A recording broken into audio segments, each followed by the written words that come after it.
Hello guys, welcome to MS Infotech. இந்த வீடியோவில் நீங்கள் என்ன பார்க்க போகிறீங்கன்னா, ஒரு இன்ட்ரெஸ்டிங்கான டாபிக் தான் பார்க்க போகிறீங்க.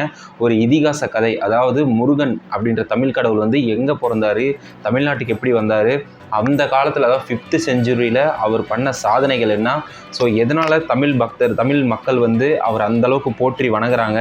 ஸோ தமிழ் கடவுள் அப்படின்னாவே முருகனை தான் சொல்கிறாங்க. ஏன் முருகனை சொல்கிறாங்க, ஸோ அவருடைய ஹிஸ்ட்ரி என்ன, அவருடைய எங்கே தங்கினார், யாரை சூரசம்சாரம் செஞ்சார் அப்படின்றதெல்லாம் மொத்தமாக நம்ம இந்த வீடியோவில் பார்க்க போகிறோம். ஸோ ரொம்பவே இன்ட்ரெஸ்டிங்காக இருக்கும் இந்த கதை. ஸோ வாங்க வீடியோக்குள்ளே போகலாம்.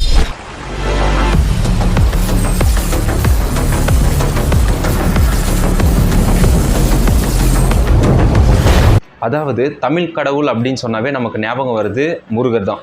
ஏன் முருகரை ஞாபகம் வருது, எதுக்காக வருது அப்படின்னு சொல்லிட்டு பார்த்தீங்க அப்படின்னா, அதாவது நார்த் இந்தியனில், அதாவது இமாச்சல பிரதேசமில் சிவன் பார்வதிக்கு 2வது மகனாக பிறந்த முருகன் வந்து என்ன பண்ணுறாருன்னு பார்த்தீங்க அப்படின்னா, அங்கே வந்து அந்த பார்ஷுவாலிட்டி இஷ்யூ, அதாவது இந்த இதிகாச கதையில் நடக்கிறது சொல்கிறேன், அந்த பார்ஷுவாலிட்டி இஷ்யூ இருக்குது, எனக்கு வந்து பிடிக்கல, லைக் வந்து ஒரு மாம்பழத்துக்கு வந்து அண்ணாக்கும் தம்பிக்கும் சண்டை வந்துட்டு அவர் வந்து நான் தமிழ்நாட்டுக்கு, ஏதாவது சவுத் இந்தியாவுக்கு வந்துட்டு பழனி அப்படின்ற ஒரு மலையில் வந்து தஞ்சம் அடைஞ்சிட்டாரு. ஸோ கோச்சிட்டு, ஸோ இதுதான் இப்போதைக்கு நம்ம எல்லாருக்குமே தெரிஞ்ச ஒரு கதை. ஸோ அதனால் தமிழ் கடவுள் ஒரு முருகன் அப்படின்ற மாதிரி எல்லாரும் கும்பிட்றாங்க. பட் ஆனால் ஆக்சுவலாக இது நடந்தது உண்மைதான். பட் இது நடந்ததுக்கு அப்புறமா அவர் எங்கெங்கே வாழ்ந்தார், எதெல்லாம் ஃபேஸ் பண்ணார், அந்த தமிழ் மக்களுக்கு எந்த அளவுக்கு ஒரு சப்போர்ட்டிவான ஒரு பீப்புளாக இருந்திருக்கார் அப்படின்றது தான் நம்ம இந்த வீடியோவில் பார்க்க போகிறோம். ஸோ ஆக்சுவலாக பார்த்தீங்கன்னா சாமி அப்படின்றதே தமிழ் மக்கள் வந்து அந்த காலத்தில் கும்பிட்டு இருந்தது யாருன்னு பார்த்தீங்கன்னா, ஒரு மக்களாக நார்மலாக வாழ்ந்த ஒரு மனிதனை தான் கடவுளாக வாழ்ந்து கும்பிட்றாங்க. அப்படி தான் நம்ம முருகன் அப்படின்றவர் வந்து இமாச்சல பிரதேசத்தில் சிவன் பார்வதிக்கு மகனாக பிறந்து ஒரு விஷயத்தினால கோச்சிட்டு பழனி, அதாவது தமிழ்நாட்டுக்கு வந்ததுக்கு அப்புறமா வந்து பார்த்தீங்க அப்படின்னா, அங்கே வாழ்ந்த மக்கள், அதாவது மலை சார்ந்த பகுதிகளில் வாழ்ந்த மக்களுக்கெல்லாம் ரொம்பவே ஒரு சப்போர்ட்டிங் பீப்புளாக இருந்துட்டு, அது வேறு இல்லாமல் நிறைய பேருக்கு ஒரு நல்ல விஷயம் சொல்லி கொடுக்குறதாக இருக்கட்டும், அப்புறம் வந்து ஒரு சில விலங்குகள்கிட்ட இருந்து மக்களை காப்பாற்றி, அப்புறம் வந்து விவசாயம் பண்ணுறதாக இருக்கட்டும், இல்லை மலை சுற்றி இருக்கிற அந்த குறிஞ்சி நிலத்தில் பார்த்திங்க அப்படின்னா அந்த விவசாய சாகுபடி, அந்த மலையில் வந்து பார்த்திங்கன்னா என்னென்னலாம் விளையும், மக்களுக்கு தேவையான மலையில் வந்து நிறைய மூலிகைகள்லாம் இருக்கும்ல. ஸோ இந்த மாதிரி விஷயத்தெல்லாம் நிறையவே பேர் தெரிஞ்சுட்டு மக்களுக்கு பார்த்திங்க அப்படின்னா ரொம்பவே சப்போர்ட்டிவான ஒரு பீப்புளாக இருந்திருக்காங்க. ஸோ அதுக்காக தான் மக்கள் பார்த்திங்கன்னா தமிழ் கடவுள் முருகன் அப்படின்னு சொல்லிட்டு அந்த காலத்துலேருந்தே வணங்கியிருக்கிறாங்க. ஸோ இன்னொரு விஷயம் நான் இப்போ இந்த இடத்துல வந்து நான் உங்ககிட்ட சொல்லிக்கணும். என்னென்னா, தமிழில் வந்து பார்த்திங்கன்னா 5 நிலங்கள்னு சொல்லுவாங்க. அதாவது குறிஞ்சி, முல்லை, மருதம், நெய்தல், பாலை அப்படின்னு சொல்லுவாங்க. ஸோ இதில் வந்து குறிஞ்சி நிலத்துக்கு பார்த்தீங்கன்னா உகந்த கடவுள் யாருன்னு பார்த்தீங்கன்னா முருகனை சொல்லுவாங்க. ஏன்னா மலையும் மலை சார்ந்த பகுதியும் குறிஞ்சியை சொல்லுவாங்க. ஸோ இந்த மாதிரி 5 நிலங்களுக்கும் 5 இடத்த சொல்லுவாங்க. இப்படி மலை சார்ந்த பகுதிக்கு ஒரு கடவுளும், காடு சார்ந்த பகுதிக்கெல்லாம் ஒரு கடவுளும், வயல் சார்ந்த ஒரு பகுதிக்கெல்லாம் ஒரு கடவுளும், அப்புறம் வந்து பார்த்திங்கன்னா கடல் சார்ந்த பகுதிக்கு ஒரு கடவுளும், அதுக்கடுத்து லாஸ்ட்டாக பாலைவனம், ஸோ இந்த பகுதிக்கு ஒரு கடவுள். ஸோ இந்த மாதிரி 5 கடவுளை தமிழ் மக்கள் வந்து பார்த்திங்கன்னா அந்த காலத்தில், அதாவது 5th செஞ்சுரியில் ஒரு அந்த லேண்டுக்கு யார் நல்லது பண்ணுறாங்க, ஸோ இவங்கெல்லாம் பார்த்திங்க அப்படின்னா ரொம்பவே சப்போர்ட்டிவாக இருந்திருக்காங்க அந்த காலத்தில் அப்படின்னு சொல்லிட்டுலாம் ஒரு நிறைய இதிகாசம் கதைகள் இருக்கும். அந்த மாதிரி குறிஞ்சி நில மக்களுக்கு வந்து முருகன் அப்படின்ற ஒரு கடவுள் வந்து பார்த்திங்க அப்படின்னா ரொம்பவே சப்போர்ட்டிவாக இருந்திருக்காரு.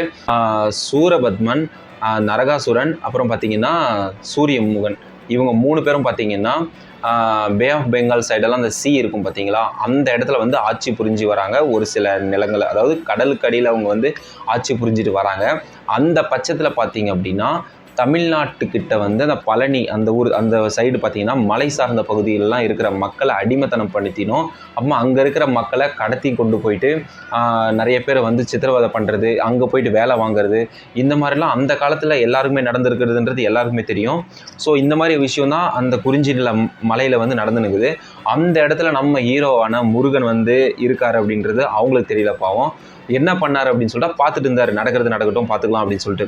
ஸோ ஒரு சில நேரத்தில் பார்த்தீங்கன்னா வார்னிங் கொடுத்துருக்காரு. என்னென்னா, இது நீங்கள் பண்ணுறது தப்பு, இது இப்படியே போச்சுன்னா நான் சின்ன பையன், அதாவது நம்ம தலைவர் வந்து பார்த்திங்கன்னா சின்ன பையன், அதை கோச்சிட்டு வந்தால் பார்த்திங்கன்னா அப்போ வந்து ஒரு டீனேஜ் பாய், சின்ன பையன், இவர் வந்து வார்ன் பண்ணியிருக்கிறத பார்த்துட்டு அவங்க வந்து ஆப்போசிட்டில் அவங்க கடத்திட்டு போக வருவாங்க பார்த்திங்களா, இந்த மாதிரிலாம் கடத்திட்டு போவாங்க, அவங்ககிட்ட வார்னிங் கொடுத்துருக்காரு.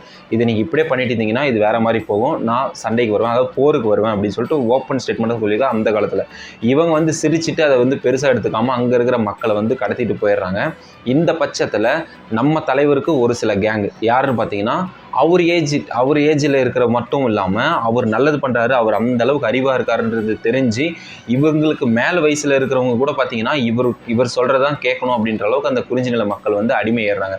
அடிமைன்னா அது தப்பான மீனிங்கில், இவருக்கு எல்லாமே தெரியுது, இவர் யாரோ ஒரு தெய்வ பகவான் தான், தெய்வத்தினுடைய மறு உருவம் அப்படின்றது அங்கே இருக்கிற மக்கள்லாம் நம்பிட்டு இவங்க சொல்கிறத கேட்குறாங்க. அந்த பட்சத்தில் நம்ம தலைவர் முருகன் என்ன பண்ணுறாரு அப்படின்னா, நீங்கள் போயிட்டு அவங்கள விடுவீங்க, இல்லைன்னா வந்து நம்ம போருக்கு வருவோன்றத ஒரு விஷயத்தை அவங்கக்கிட்ட சொல்லுங்கள் அப்படின்றாங்க. ஸோ இவங்களும் பார்த்தீங்க அப்படின்னா போகிறாங்க. யார் போகிறாங்க அப்படின்னு பார்த்தீங்கன்னா, நம்ம முருகருக்கு ரொம்பவே க்ளோஸாக ரொம்ப பக்தராக இருந்தவர் பார்த்தீங்க அப்படின்னா வீரபாகு அப்படின்றவர். அந்த வீரபாகு பார்த்தீங்கன்னா முருகன் கூட எப்போவுமே ரொம்ப க்ளோஸாக ஃப்ரெண்ட்லியாக இருப்பார். அந்த குறிஞ்சி நிலத்தில் அவரை வந்து முருகர் அமுச்சு விட்றாரு, நீ போயிட்டு இந்த மாதிரி நான் சொல்லு, அப்படி முடியலன்னா போருக்கு நாங்கள் வருவோம்னு சொல்லணும். அவங்களும் போய் சொல்கிறாங்க. இதை வந்து ரொம்பவே அலட்சியமாக நிராகரிக்கிறாங்க சூரபத்மன். நீங்களாம் என்ன சின்ன பசங்க, அந்த மலையில் ஏதாவது புடிங்கி சாப்பிட்ணும் அந்த மாதிரி இருப்பீங்க, இன்னும் 2 நாள் போச்சுன்னா உங்களையும் கடத்தின்னு வந்து இங்கே நாங்கள் பண்ணுவோம் அப்படின்ற மாதிரி ரொம்பவே ஸ்ட்ரிக்டாக கோவப்பட்டு சொல்கிறாங்க. நீங்களாம் கிளம்பி போயிடுங்க, இல்லை உங்களையும் அடிமைப்படுத்திடுவோம்.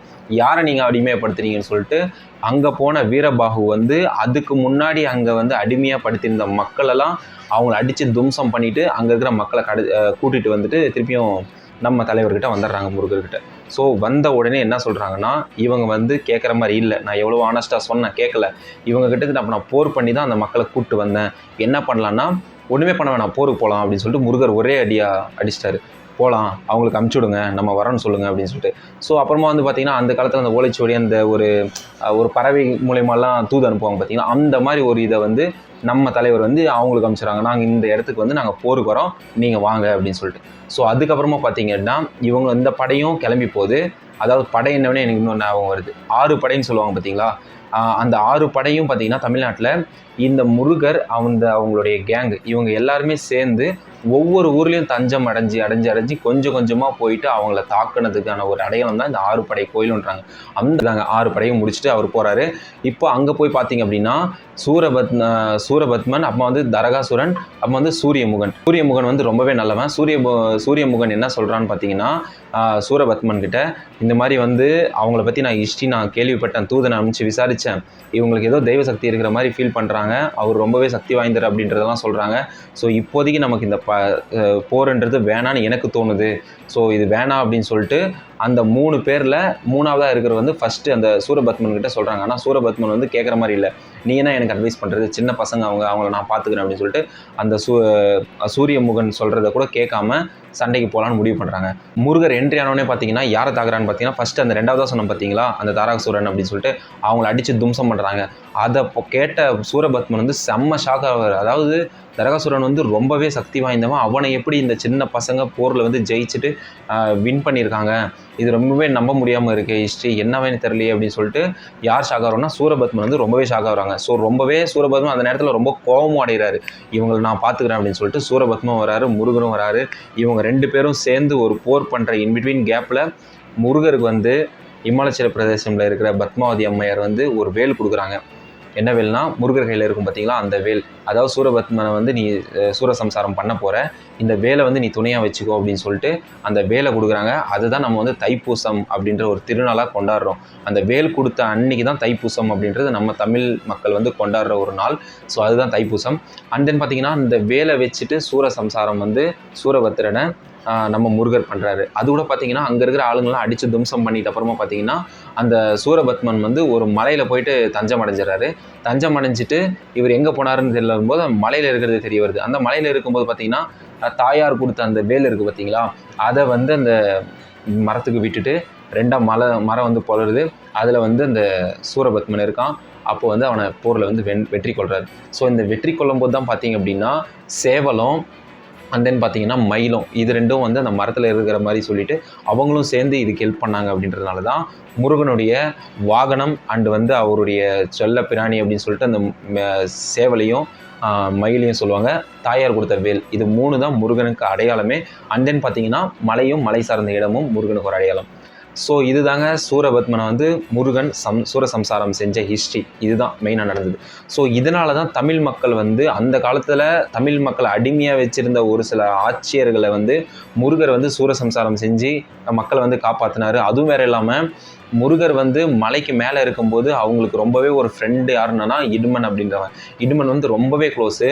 ஸோ இவங்க வந்து மலைக்கு வந்து இந்த ஆடு மாடெல்லாம் மேய்ச்சிட்டு அந்த மாதிரிலாம் இருக்கும்போது சாப்பாடு கொண்டு போவார் ஃப்ரெண்டுக்கு. ஏன்னா ரொம்பவே ஒரு க்ளோஸ் ஃப்ரெண்ட்ஸு முருகனும் இடுமனும். இடுமன் வந்து பார்த்திங்கன்னா முருகனுக்காக கீழே இருந்து மலையிலேருந்து இந்த சாப்பாடு அதெல்லாம் பார்த்திங்கன்னா இந்த காவடி மாதிரி, அது இப்போ நம்ம காவடின்றோம், அந்த காலத்தில் என்னென்னா ஒரு கோல் மாதிரி இப்படி வச்சுட்டு பேக்கில் இந்த பின்னாடியும் முன்னாடியும் சோறு வந்து இந்த ஒரு பழங்கள் காய்கறிகள் இதெல்லாம் வச்சுட்டு வெயிட் தூக்க முடியாது இல்லைங்களா ஒரே கையில். ஸோ அதனால் இப்படி வச்சுனா கொஞ்சம் பேலன்ஸ்டாக இருக்கும்னு சொல்லிட்டு ஒவ்வொரு மலையாக ஏறி போயிட்டு முருகனுக்கு கொடுப்பாங்க. சரி 2 பேரும் சாப்பிடுவாங்க. திருப்பி ஈவினிங் டைமில் பொழுது சாஞ்சிட்ட அப்புறமா கீழே வந்துடுவாங்க.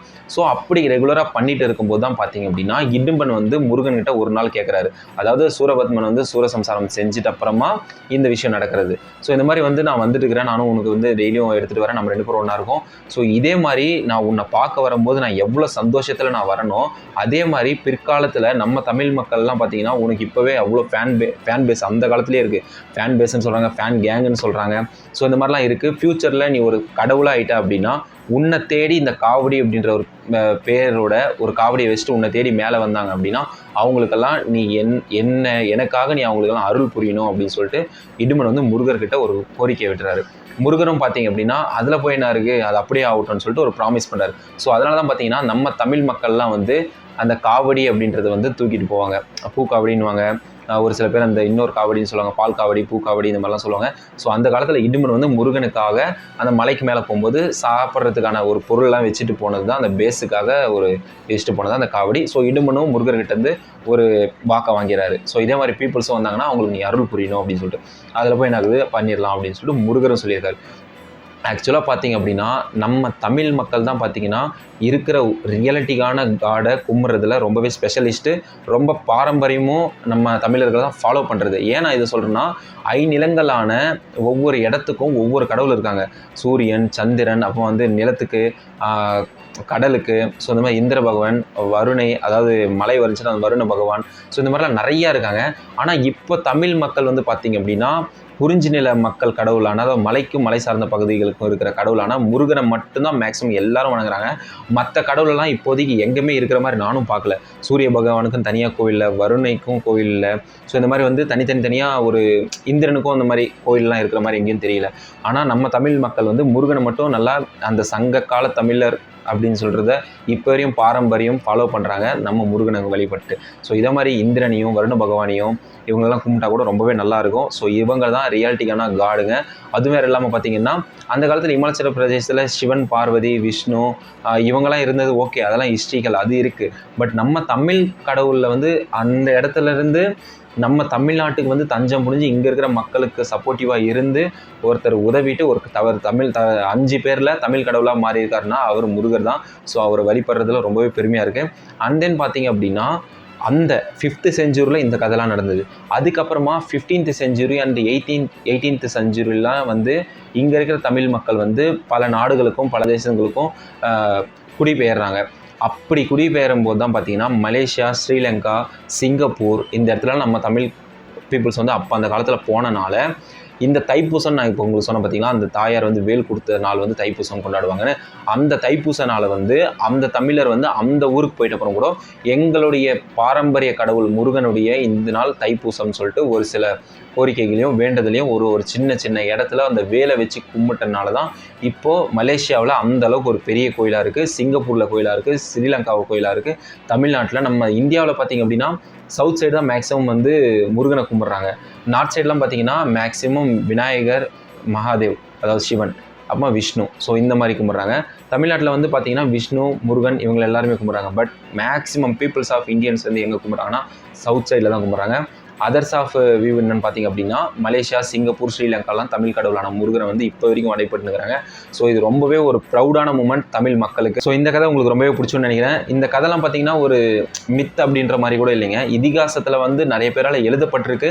அதுவும் இல்லாமல் நம்ம தமிழ் மக்கள் வந்து அந்த பாரம்பரியத்தை இப்போ வரையும் ஃபாலோ பண்ணிட்டு வராங்க. ஸோ அதனால தான் பார்த்திங்கன்னா இந்த கதை வந்து ஒரு ட்ரூவாகவே இருக்கும் அப்படின்றது என்னுடைய இதுவும் நான் இது வந்து நான் ஒரு கதைன்னு சொல்ல மாட்டேன், ஒரு அந்த காலத்தில் நடந்த ஒரு ரியாலிட்டிக்கான ஸ்டோரின்னு சொல்லுவேன். ஏன்னா இதை வந்து இல்லைன்னு சொல்ல முடியாது. ஏன்னா மகாபாரதம், ராமாயணம் அதே மாதிரி தான் இந்த சூரசம்சாரம் நடந்ததும் ஒரு கதையாக இருக்காமல் ஒரு ரியாலிட்டிக்கான ஸ்டோரியாக இருக்கும் அப்படின்றத நான் நம்புகிறேன். ஸோ இதை பற்றி நீங்கள் என்ன நினைக்கிறீங்க அப்படின்னு சொல்லிட்டு மறக்காமல் கமெண்ட் பண்ணுங்கள். ஸோ இதோட ஹிஸ்ட்ரி வந்து இன்னும் எந்த அளவுக்கு ட்ரூத் ஆனது, இன்னும் எந்த அளவுக்கு டெப்த்தாக இருக்குது அப்படின்றத மறக்காமல் கமெண்ட் பண்ணுங்கள். அண்ட் தென் பார்த்தீங்க அப்படின்னா நீங்கள் ஒரு முருகன் ஃபேனாக இருந்தீங்க அப்படின்னா நம்ம வீடியோக்கு ஒரு லைக் போட்டு சப்ஸ்கிரைப் பண்ணிட்டு போங்க.